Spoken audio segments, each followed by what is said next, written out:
Guys, what's up? So I've been telling you for a long time that I'm going to eventually get you a video of how much it costs to open my card store, and we are finally there. I've gotten enough of the utility bills that I'm happy to actually report some numbers back. We'll go through all the numbers and the data and what they mean. And so the first thing that I just want to lay out here is if you were starting a business today from nothing and you wanted to open a card store, it's going to look a lot different than this. Final Trade did not start in December of 2025. Final Trade started in January of 2021, and I spent the last 5 years building the business online only, buying and selling, building relationships, building the YouTube channel, building out the patron program, and a whole lot of other things in order to enable me to then get into a card store. And it would be a much, much different situation if I was starting from zero knowledge, zero contacts, zero reputation, all the rest, and attempting to come into a store. So don't take these numbers and think, oh man, I got that much cash sitting around. It's a difficult thing, and I'm going to get into some of the details here in a bit after I go through some of the numbers of why this works out for Final Trade and why it would be more difficult potentially if you are starting from nothing today. Now, I'm not going to do like a bunch of people and tell you that no one else can ever do this again and everything has changed and there's no more opportunity and I was the last one and I pulled the ladder up behind me. No, I don't think that's true at all. I think a lot of people can do this, and I think, there are people out there who would be more successful than I am. That's certainly possible. So let's get into the actual expenses. The first thing I'm going to talk about is the capital costs. So the sunk costs, things I had to buy in order to build the place out. And, this is about a, 900 square foot area, this store that I'm in. And comically, if you remember watching Louis Rossmann back 3, 4, 5 years ago when he would talk about real estate more and how every real estate agent is they're just a liar and they cannot help themselves. Man, I heard every number from 850 up to 1,100 square feet for this place. So about 900 is what it actually measures out to. So 900 square foot for all the tables for the play space. The tables for customers coming to sit down at, I spent $800. The chairs that they will sit in. Now, I bought about 8 tables, 8, 9, 10 tables. No, it was 10 with one extra. So I got 10 tables, so about $80 each. Chairs, $770. I think I bought 42 chairs. And so including this one that I sit myself in every day, $770. The display cases, I ended up with 2 6-foot display cases. I had tried to buy more. I'm actually glad that I could not get them because it's worked out really well like this. And I think this capacity of display cases will work for me for quite a while. So 2 6-foot display cases, I paid $1,035 for those. And I picked those up myself. There were no delivery costs or anything. The bookshelves, that's these 3 wooden bookshelves that I use as my displays because I think slat wall looks like ass. 3 bookshelves, I paid $1,300 for them, so they were about 430 each. The shelving, that is the storage shelving that I use in the back area. It's 4 of the kind of standard metal 4-foot wide, 2-foot deep, and 6-foot tall shelving units. 4 of those, I spent $320, so that means they're about $80 each. The partition wall that I put up to kind of separate out part of the room so I could have a little private storage area there, I spent about $400 on that. And so that's 2x4s, 8-foot and 10-foot. It's 3/4 inch plywood sheeting. It's mud and paint and stuff to do the tape and float. And I think that about covers all for that. So about $400 for the materials for that partition wall. The paint, I broke out the paint separately because I did paint probably around half the room. I mean, the walls were in pretty decent condition, and so there were a couple with murals on them that I did have to put a couple coats of paint on. I had to paint the partition that I put up, and the rest of the room I just went around touching up where the paint was damaged or dirty or yeah, there really wasn't any sun damage to it. So I spent $200 on a 5-gallon that was color matched to what was already existing in the room. So the TV, the wall mount, and the DVD player that I have in here, so I can have movies playing and use a TV. It's a 55-inch TV because 55-inch diagonal comes to 48-inch horizontal, and so that fits on the partition wall that I had built. And so the TV, the wall mount, and the DVD player total were $400. What a great world we live in, where you can get a 55-inch TV for $400. They're so cheap. The point of sale system, I went with PayPal's Zettel system. That was $463. I got the terminal with the base that charges it and is a receipt printer. I got the cash drawer. What else was involved with that? That may be it. Yeah, I don't remember there being any other components to that. So $463. The security systems, including the cameras and monitors and everything else, was $1,272. The carpet that I put down to mitigate some of the echo was $1,350. It was the 2-foot by 2-foot adhesive squares, and I got that delivered from Home Depot, and I started putting it in, and then my wife and kids showed up, and we got it all put in about, the majority of it took about 3 hours, and then going around the room and getting every piece that had to be cut around the border probably took about another 3 hours. So $1,350 for the carpet. The vacuum cleaner, $162. Fire extinguishers that meet commercial codes, $435. I got two, I believe they are 10 pounds. The regulations here are that you have to have something like 1 5-pound for a space of this size. And so I got two 10 pounds because who cares? It's pretty cheap insurance. And they are shelf stable effectively. They'll be good forever until I actually need them. So, it's not like they have an expiration date.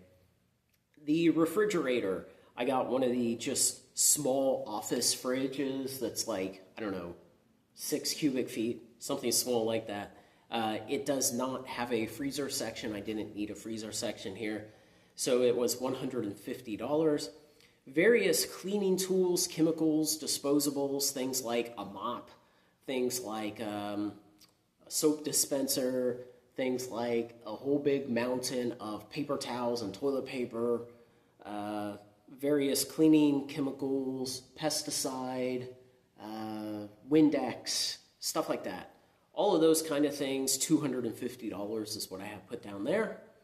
The deposit and real estate costs. Now, my lease agreement says that I am not allowed to tell you how much I pay for my monthly lease, but I can tell you if I roll in my deposit, which was 1 month of the lease, with the various background check costs and real estate costs associated with getting various paperwork done and all kinds of things, that comes to $2,100. And so I guess what you can infer from that is that my monthly rent is less than $2,100. The water deposit with the city in order to get the water turned on is $348. The various signage that I bought for the exterior of the building was $607. Permitting fees with the city were $205. And so the total cost of all the sunk costs, the capital costs to get in, to do the build out, and to be able to open my doors with zero inventory was $12,568. Now, having said that, this place was in pretty good condition. Like I said, I didn't even have to paint the entire place. So, if you're in a place where you have to do significant reconstruction or remodeling, where you have to, put in a bunch of load-bearing walls, or you have to strip out a bunch of load-bearing walls, or move load-bearing walls, put in a bunch of doors all over the place, or you need a roll-up door, and you got to paint the entire place, or you have to rewire for different lighting, yeah, your expenses could get a lot higher. But, part of my strategy was find a place that was not going to need $20,000 of rehab. So, $12,568. That's my sunk capital cost. Now, what about inventory? So the starting inventory, and here's another place where I've got to warn you guys, like if you're starting from zero today, thinking you want to open a card store, that's a lot different situation than where I am having run Final Trade for the last 5 years. And so Final Trade has close to $1 million of inventory from having run for the last 5 years. And so having all of that inventory to lean on is a huge advantage. And, you know, what I'm going to go over here is additional inventory that I bought specifically for the store. Things I would not have bought if I were not opening a store. So snacks and drink inventory, I got a bunch of candy bars and sodas, $190 for that. The Magic inventory was $16,392 of inventory that I bought that I would not have otherwise bought. Now, there's a lot of things here, like all these remastered sets. You know, probably none of that is in that $16,000 number because these were all things that I just had in the closet. Because in the course of running Final Trade as a TCG investing business, these were products that I thought would be prudent to have for the long term. And then when I decided to open a store, it worked out to have them in the store. So I pulled some of them out. But if you got other things around here, I don't know. There's some Murders at Karlov Manor play boosters. There's no chance in hell I would have ever bought those for Final Trade. But for the store, it made sense to at least get a few. So singles inventory, I bought a very small amount of singles to add to what I already had on TCG Player, just so I could have some physical singles in the display case. Because when I initially opened in December, I kind of had a problem that my display cases weren't full enough. I was like, I should get a few singles just to have something. So I bought one each of the 10 fetch lands, same with shock lands, and then a stack of Arcane Signets, Command Towers, and Soul Rings. Just to have some Commander staples to have physically in the display case for people to buy. And, you know, I've sold through about a third of what I had initially bought so far. In the future, I'm probably just going to let that inventory whittle down and not replace it. At some point, I will just commit it all to my TCG Player inventory and take it out of the store so customers can buy it on my TCG store and then do pick up at store, and I'll fulfill it from home and bring it in here. But, you know, until then, there will be a little bit of singles in the physical inventory in the display case here. So $517 for those. Pokemon inventory that I otherwise would not have bought was about $4,000. Lego inventory was $1,819. And then other, which would be stuff like Flesh and Blood that I wouldn't otherwise have, Lorcana, Star Wars Unlimited, One Piece, Sorcery, some of the supplies, things like Dragon Shields, all kinds of other inventory that I'm selling. So all that stuff lumped together was about $2,900. So total inventory with which I opened the store in the middle of December was about $25,830. And now, you know, I'll warn again, there's a lot more than that was in the store because there was stuff that Final Trade had put back in years past. You know, in the display case, I've got a Charizard Ultra Premium collection from, golly, 2022. Yeah, that was a August, September 2022 product. And I got one of those in there. Now, if I were just starting from zero today, there's no way I'd have that product, but Final Trade has a whole bunch of them from back when they were getting blown out at $90 each. And so I brought one and I stuck it in the display case. So again, this goes back to what I'm warning you guys about. If you're starting from zero today, you will not have all those advantages that I've had. Now, so that's the inventory that I started the store with, or at least part of it was that cost. Let's go into recurring expenses, so my kind of monthly overhead type expenses. Again, let's see, fire extinguisher yearly inspection is $195. The fire marshal makes you get your extinguishers inspected every year. That's $195 with the company that I contracted with. That comes to $16.25 a month. The rent plus commercial insurance. So the commercial insurance that protects me against a customer coming in and twisting their ankle, that protects me if I get burglarized, that protects me if the next door neighbor burns the whole place down. It indemnifies the landlord against all the same. The commercial insurance plus the monthly rent comes to $2,043.58. The electricity, $300 a month. And let me go over that one because that was a sticker shock one for me. Commercial electricity is very expensive because it is not subsidized on the transmission side the way residential electricity is. And so I can use, I think I used like 700 kilowatt hours and it cost me $300 because the transmission rates are not subsidized the way residential are. Now, part of that too is I leave the lights on 24 hours a day because the store is in an area where there is a lot of police presence. There are several overlapping police departments that all care about this intersection right here. And so I get a lot of police cars driving by my place all the time. And so if I have the lights on all night long, well, if they see somebody ransacking the place in the middle of the night, they're more likely to catch them if the lights are on than if the lights are off. So I leave the lights on so that when they drive by, they can see, oh, everything still looks good in there. So, that costs money. Now, I've looked at putting in a timer switch that will basically hold the lights on all night, and then probably sometime like 6 a.m. I'd have it cut off and be off until I get here, typically sometime mid or late morning. And, I've kind of done the math on that, and I think I could cut 25 to 30% of the lit hours off of the lighting here. Now, the security system is always on, the router is always on. The AC, HVAC system is off when I'm not here. It's typically off when I am here because this is a concrete building and it does a good job of insulating and maintaining the temperature.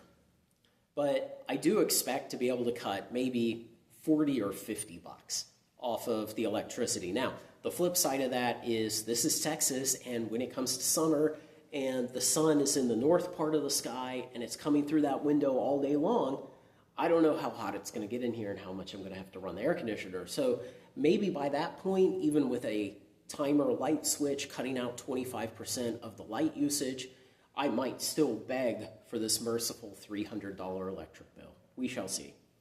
Water, sewer, and trash are all combined here in Arlington. That's $70 a month for all the 2 trash bins that I inherited from the previous tenant and taking away all my trash and the water and sewer.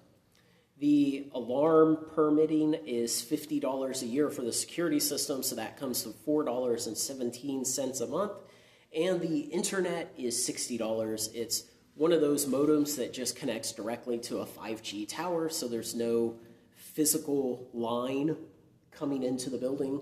It connects directly to a 5G tower and then just broadcasts Wi-Fi into my store. I really like that because no 5G tower anywhere is ever going to lose electricity, and I have battery backup on the security system and the modem, and so that won't lose power until the power here has been out for 8 or 10 hours. And so it much better insures me against the types of attacks that involve cutting the power and trying to bypass some of the security system with that.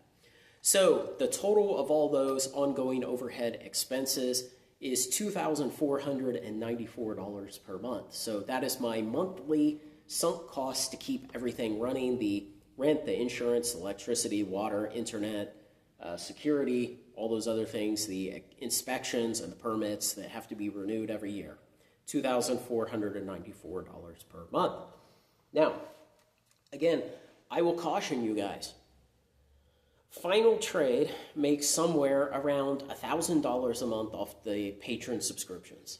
And so that is money for which effectively, not really in reality, but effectively, I don't have to sell a single card to make that money. Now, if I stopped selling cards, obviously I'd lose a lot of patrons. So I pull in about $1,000 a month from that. I also have an arrangement with a foreign whale that I do some business operations for, and that brings in about $1,000 a month for Final Trade with essentially I don't have to sell a single card for that. So Final Trade already has a positive cash flow of close to $2,000 a month by not selling any cards. And then I compare that against my monthly ongoing expenses for the store of $2,494. So net of those things, I only need to come up with about $500 a month of profit from selling cards to pay for the store. The store could have 0 customers ever. And as long as I can sell $500 worth of profit of cards per month in other venues, I could still maintain the store. And this goes back to what I keep warning, that if you don't have those other things already happening, then opening a store is going to be a lot more challenging. But like I said, Final Trade is a 5-year-old business, and I have other sources of revenue for it. I guess I also have YouTube, but I think the most I've ever made on YouTube in 1 month is like $105. So typically it's like $80 to $100 a month is what I make on YouTube. I mean, yeah, that could grow. Maybe I'll suddenly develop a personality and become funny, and then like I'll, I don't know, quintuple my YouTube viewership or something. So let's talk about, what do I have to pull across the counter to make the card store pay for itself? So my brain does not think in terms of profit margin, which is really hard because my dad was a business owner and accountant. So every time I talk with him about this stuff, we're on different wavelengths, where he's thinking in terms of profit margin, and me, beginning as an investment guy, I think of return on investment. And so I think of everything here, like, I don't know, I'm pretty sure I bought this Commander Master set box when WotC dumped them on Amazon for $200 each, okay? So if I take this, and there are what, 24 booster packs, and I got it put up there for 20 bucks. Okay, so let's say I'll make $500 if I sell every one of those booster packs individually. So I think of that as a return on investment of what, 150%, because the $300 in profit that I will make is 150% of the $200 that I paid for it. And so just coming from an investment background like I do, that's how I think about this stuff, okay? And so I think, okay, what is a reasonable blended return on investment for what I sell here? Well, generally when I look at stuff, 25% is the minimum, okay? And virtually everything, and in fact, before I started filming, I looked at everything on the shelf and I tried to think if there was anything up here that I get worse than a 25% return on investment for, and I couldn't identify anything. There's got to be something, but I can't think of it, okay? A lot of the things have in the range of 30 to 35% return on investment. A few of the things on the shelf have a return on investment of 50%. So maybe I buy them for $10 and I'm able to sell them for $15. So the return on investment is at $5 profit on the $10 that I put into it, okay? And then there are some things that are just absolutely ridiculous, like a candy bar. You know, a candy bar costs what, like 40 cents or something if you buy them in bulk, and you sell them for $2. And so the return on investment is like 400%, something like that. So what I've done in my calculations is I have assumed a ultra conservative 22.5% blended return on investment for everything I sell. And like I said, I can't think of a single thing up here that is worse than 25%. And there are a lot of things that are 30, 33, 50, and on up from there, okay? But just to take the most conservative case to absolutely cover myself, I assume a blended return on investment of 22.5%. Now, given that, if I've got to come up with $2,494 a month in order to keep the doors open, the lights on, the landlord happy, the water running, the juice running, everything else, that means that the monthly required sales for the business are $13,578.44. Okay, I've got to pull $13,600 across the counter into my cash register every month in order at that 22.5% return on investment blended rate to cover the $2,494 of monthly overhead expenses. Now, that means that I make no profit. It means that I never pay off the sunk capital costs of this place, okay? But we're just saying, what do I have to do to tread water? Because like I keep saying, Final Trade is a 5-year-old business that is already profitable. And so part of the reason for the store existing is to get the better access to distributors, better access, more timely access to products, access to huge amounts of things, volumes of product that I couldn't get access to before, all kinds of things like that to roll into Final Trade's existing online business to leverage there, which I'm already doing to grow that business that's already existing, already built up, already profitable to be able to grow it larger. And so the hope is, will the store pull in enough money across the counter in order to pay its ongoing costs so that it's simply not a ongoing drain on cash flow, okay? And to do that, it needs to pull across that $13,578.44 per month. Now, if we assume I'm open 5 days a week and average months, that means every day the store is open, it has to pull $624.55 across the counter.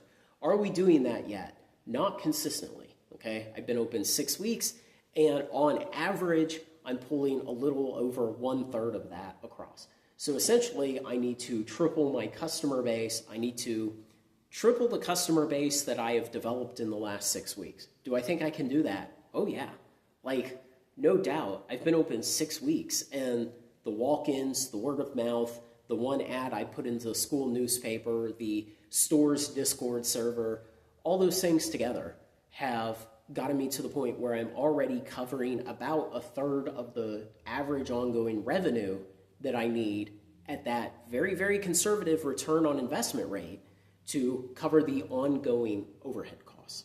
So I have no estimate on when it will be when I will regularly achieve those kind of sales. Who knows? Maybe it'll be 1 more month. Maybe it'll be 6 more months. I don't know. But I do absolutely think it's obtainable. And like I said, the store exists for Final Trade to leverage, for the online business that I've already been running for 5 years to exploit, which it already is to increase its sales. So let's see, what else did I have on here? The amount of sales then needed to offset the capital costs. So the build-out costs, that $12,500 of build-out costs at that same conservative 22.5% return on investment rate, I need about another $68,000 of sales over all time that the store is open in order to offset those costs. I guess I could break that down into the 36 months of the current lease term to figure out what I would need in addition every month. So it would come out to basically another $2,000 a month, level loaded over the whole 36-month lease term in order to cover the capital costs. So if we add that to the monthly amount of sales required, it would then come out to somewhere around $15,500 a month of total sales that I need in the store. Like I said, on average, we're pulling a little over 1/3 of what we need so far, having only been open 6 weeks to develop our local customer base. What else did I have on here that was interesting? I don't think I had anything else to talk about. So, just to reiterate, guys, if you're starting from zero today, it is a much steeper hill to climb. And it would be a lot harder. So I don't want you guys to take these data and go out there and try to convince your spouse tonight that for only $12,500 of sunk costs and $25,000 of inventory costs, you too can open a card store. Because the reality is, like I've said, there's a lot of inventory I brought in from the closets at home that I put back over the last 5 years that I've also started selling in the store.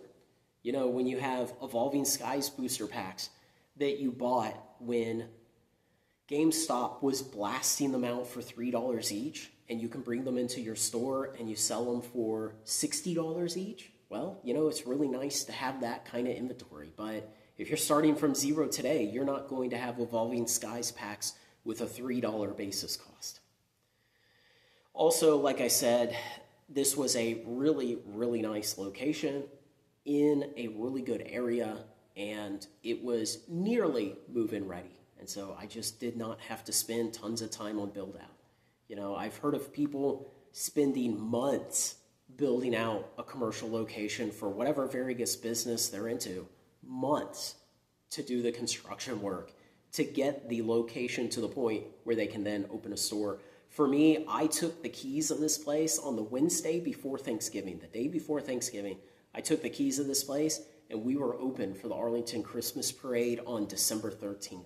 So it was literally like 2.5 weeks to go from this being an empty former pottery shop to this being the card store. So a lot of advantages on my side, a lot of groundwork that I did long before I got to the point where I thought I could take on a store. And there's still a lot of work left to do. Like I said, I'm still working on growing the local customer base, meeting all the local people, remembering their names. You know, nothing makes a person feel more special than when they come back into your store for the second time and you remember their name, man. So just all the work that has been done so far and still needs to be done just for the store. But like I said, Final Trade has been a wonderful business. It is profitable already. It has a large customer base. It has the patron program. It has all the other business contacts I've made over the last 5 years. And the store is the cherry on top to exploit for growing Final Trade in the future. Let me know if I missed anything. Anything you're curious about that I missed. I will actually come back and read the comments to this video and see if there's anything I forgot that you're interested in, any questions you have. And I think that's it.